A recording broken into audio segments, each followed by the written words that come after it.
Hi guys, Sandy here, and welcome to another episode of Oh So Inspired. Now we are being inspired by this card that was made by Cindy Brumbaugh, and it is a flip-up card with some layered stamped floral images.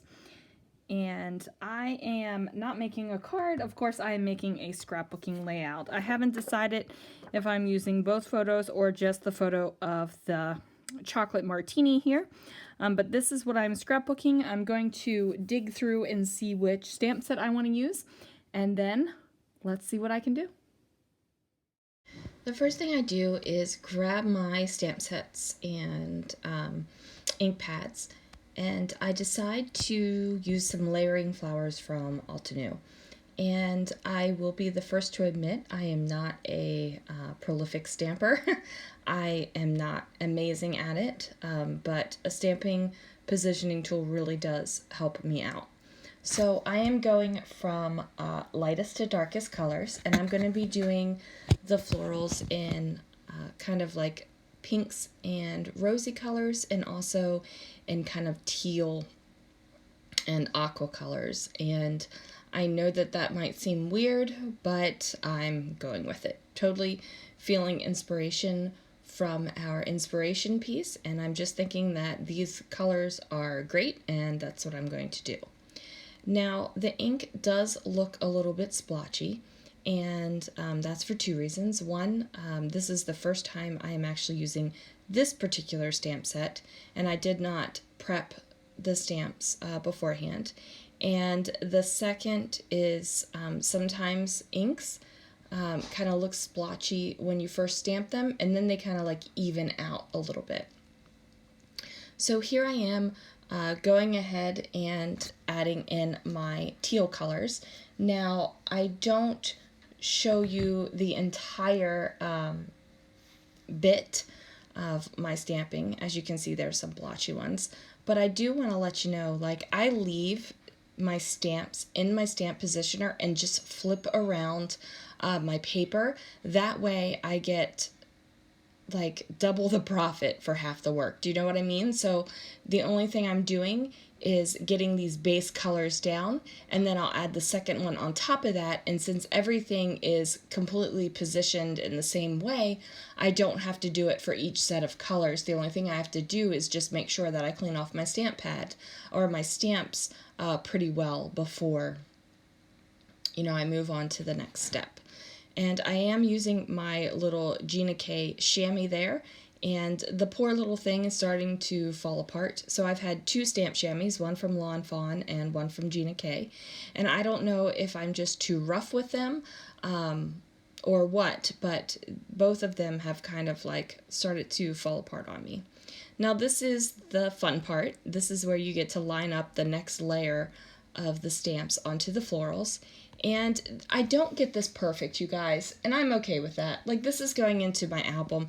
If this was going to be for a card for somebody, I would probably be doing this multiple times just to make sure that it was perfect because it was going out as a card. But like I said, this is just going into my album, so I'm not super worried about if everything is just exactly and perfectly lined up. Now, as you can see, the inks kind of blend into each other. They're basically the same color, but I do fix that. I promise, I fix it. I decide to go for a different ink with that. So my layers are not coming together color-wise the way I envisioned them. I didn't realize that the two inks I had chosen were practically the same ink color. But that's okay. That is okay.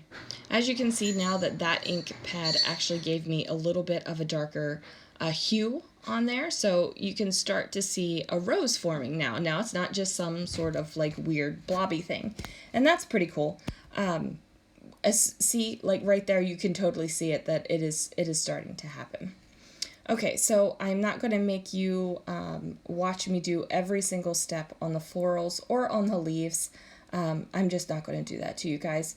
But things happen. I just want you to see like boom, it starts to look like a rose. Like, isn't that awesome? I love these layering stamp sets, especially from Altenew. They have got it down to a science. They do awesome, awesome layering stamp sets. So that is what I'm working on. I'm working on building those flowers. And while I am doing that, I'm going to go ahead and encourage you to check out all of the ladies down below. So every lady down below has taken our inspiration piece and has created something amazing with it.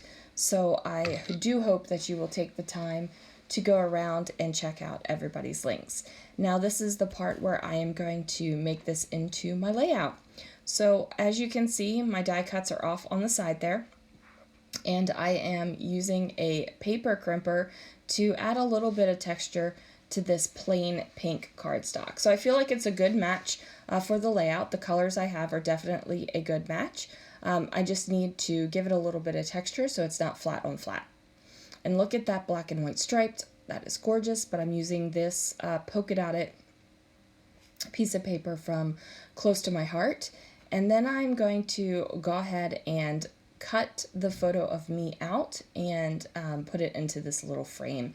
And yes, it is a photo of me. It is not the best photo of me. It was taken in a melting pot restaurant, and it's a little bit blurry and a little bit dark, but you know what? It's me enjoying the drink that I have right there. So need it to make that happen. Now, as you can see over to the left, I have all of these stamped and inked up beautiful things. I just cut them out with the coordinating dies that came with, well, they didn't come with them. I had to purchase them separately, but the coordinating dies for each flower set. I actually used two flower sets. I used another one to go ahead and get kind of that long ferny-like leaf there. I just wanted to add a little bit, I guess, of excitement. So we did that. So I've got these 4 large roses, and I've got all this greenery.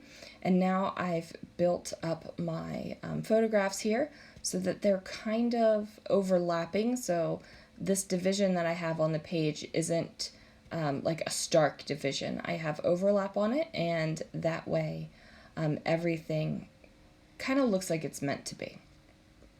So I have the 4 florals, and I'm just trying to figure out a way that I think that they look decent. So as you can see, I feel like my blue flowers actually look better in the sense that you can see the definition of the rose a little bit better. The pink flowers are a little bit more rough, and that is 2 reasons. Well, one main reason. My colors don't flow as well. So there are much larger gaps in the tone and the hue of the color, like how deep and intense it is, than it is on my blue flowers. And that's just the way it is. Like, so I'm okay with it. Totally okay with it. The smaller pink flower, I feel like, is probably the worst one out of the bunch. So that one is kind of getting covered up more. Now, I am covering up a bunch of what I really liked about the photo, and that was those lines that covered up over the blue-green paper there. So, but you know what? I like this as well. If I wasn't doing something with all of these florals and stamping, I probably would not have added too much underneath of the photos, but I really like the way this turned out as well, so we're just going with it. Now I'm just trying to figure out where I should pop these little leaves in, because I feel like the leaves really give it not like a touch of authenticity, but they just make it feel better, I guess. A lot of the times my scrapbooking is done with how I feel. So if I'm feeling good about it, then I will be happy and go with it, and just like be happy and go with it. I don't know how. Sometimes it's a little bit hard to explain when you just feel like something is good. I could sit there and talk about weight and balance and colors and all that kind of things. But when it comes down to it, it doesn't matter if you follow design rules. It doesn't matter if you follow color theory.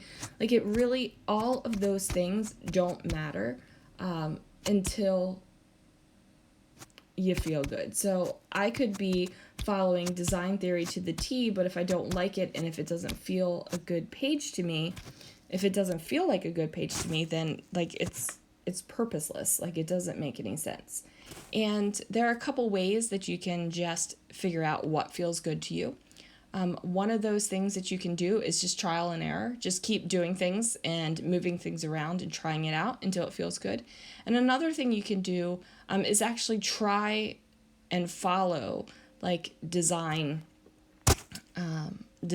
rules and color theory and color matching and all that. Like, follow it and learn it, and then once you know it, then you kind of move along into what you like automatically, because you know kind of the quote unquote rules of design. But really, it just boils down to what you like. So, and guess what? Sometimes something you like or something you love isn't what other people like or love. It's just not. It's just not. And that's just the truth of it. So here we go. I am just about finished figuring out where I want my florals to go and how I like it to be. So everything is kind of stuck down. And then I'm thinking I need to add a little bit more of these. And then I decide, no, I don't really like it at all. And I'm happy with the way this looks. So now the only thing I need to do is add a title and add a little bit of journaling. So I find this Amy Tangerine foam thicker that says sweet. I believe it's Amy Tangerine. If it's not, I'm so sorry. I just feel like it is. And then add some hearts around the page as well. Because I have that white foam texture, I'm just bringing that in a little bit more. Because I want the title to stand out, but I also want it to look like it belongs on the page. So adding a few of these little hearts makes it happen. And yep, it is Amy Tangerine. I can recognize the thicker packet. So we're just building those little hearts up to give it a little bit of fun and to figure out exactly where I want them. And then I started to use these tiny little foam thickers in a pearlized pink, but I decided instead to go for the rose gold because I do have rose gold on that frame up there where I'm holding the yin and yang martini. And you guys, this martini was fabulous, let me tell you. So I'm just nestling in drinks in between the two descenders there, like the S goes down and so does the T. And then I'm going to grab my white Signo Uniball pen, and I am going to go ahead and add a little bit of journaling about how fabulous this martini was at the melting pot. And you guys, it seriously was. Like, a whole bunch of us got this martini, and it was delicious. And then as you can see, when I lifted it up, you saw a little bit of that crinkling on the pink paper. When you're kind of looking at it straight down like this, you don't see a whole lot of the texture, but in real life the texture is super there and definitely adds a bit to the page. Alright, you guys, thank you so much for watching. Please make sure to subscribe if you would like to see some more videos from me. Also, on the 15th of each and every month, the Oh So Inspired collaboration team gets together and does a new video. So, see you soon.